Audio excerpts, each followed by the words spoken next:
Hello అందరికీ, welcome to my channel. ఈరోజు మీకైతే ఎంతో టేస్టీగా ఉండే టమాటో రొయ్యల కర్రీని అయితే చూపించబోతున్నాను.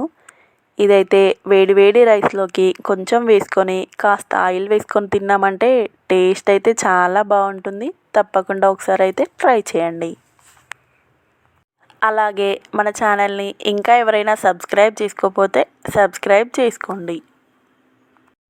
దీనికోసం ముందుగా స్టవ్ అయితే ఆన్ చేసుకొని ఒక కడాయిని అయితే పెట్టుకోండి.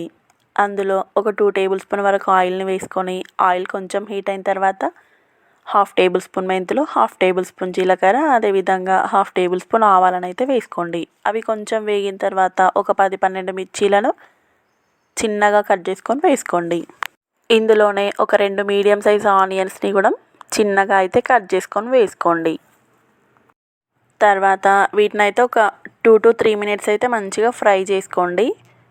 ఇందులోనే ఒక 1/2 టేబుల్ స్పూన్ పసుపు, అదేవిధంగా 1/2 టేబుల్ స్పూన్ అల్లం వెల్లుల్లి పేస్ట్ అయితే వేసుకొని మొత్తం అంతా మంచిగా కలుపుకోండి. మనకి ఈ ఆనియన్స్ మంచిగా ఫ్రై అయితేనే టేస్ట్ కూడా చాలా బాగుంటుంది. ఇందులోనే ఒక 2 రెమ్మల కరివేపాకు కూడా వేసుకోండి. ఇది కొంచెం ఫ్రై అయిన తర్వాత ఇవైతే మనకి ఎండు రొయ్యలు అన్నమాట. 100 to 150 గ్రామ్స్ అయితే ఉంటాయి. వీటినైతే ఇందులో వేసుకొని ఒక 2 to 3 మినిట్స్ అయితే మంచిగా ఫ్రై చేసుకోండి. మీరు కావాలంటే వీటిని ముందే కొంచెం ఆయిల్లో అయితే ఫ్రై చేసుకోవచ్చు. ఈ విధంగా అంతా కలుపుకొని ఒక 2 to 3 మినిట్స్ మంచిగా ఫ్రై అయిన తర్వాత ఇందులోనే ఒక 1/2 కేజీ వరకు టమాటోలను అయితే చిన్నగా కట్ చేసుకొని వేసుకోండి.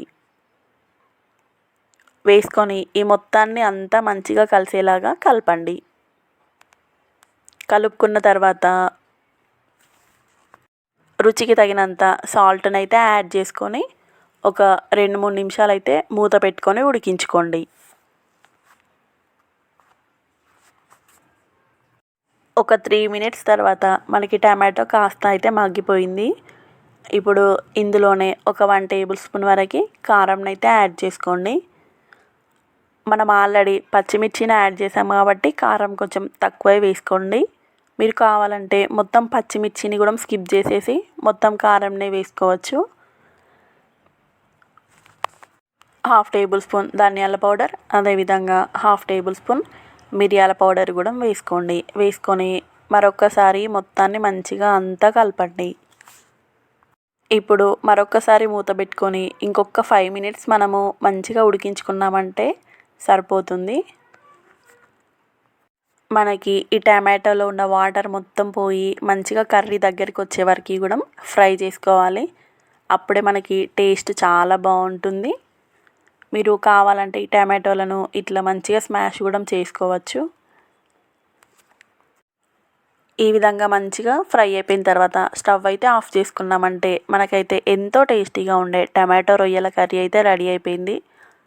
ఇది టేస్ట్ అయితే చాలా బాగుంటుంది. తప్పకుండా ఒకసారి అయితే ట్రై చేయండి. అదేవిధంగా ఇంతవరకు మన ఛానల్ని సబ్స్క్రైబ్ చేసుకొని వాళ్ళు సబ్స్క్రైబ్ చేసుకోండి.